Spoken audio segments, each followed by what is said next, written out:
Благодарам, председателке. Исто и по оваа точка имам предлог за дополнување на програмата за финансирање на изработка на урбанистички планови на територијата на општина Штип за 2023 година.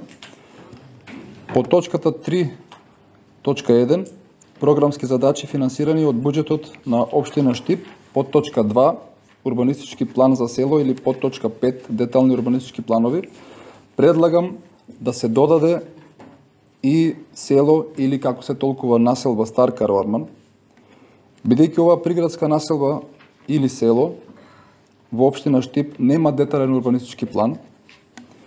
Жителите тамошни се соочуваат со низа проблеми во секојдневното живење.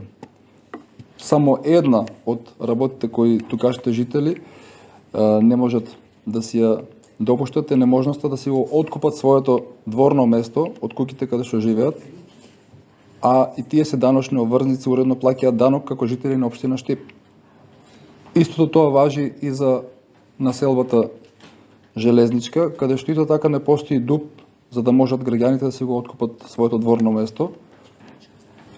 Од друга страна, би сакал да го поздравам донесувањето на урбанистички проект за изградба на канализација во населба Железничка. Предпоставам тоа е долната страна, бидејќи имав и интервенција околу овој предлог. Останува да видим само колку ќе се реализира во пракса. Благодарам.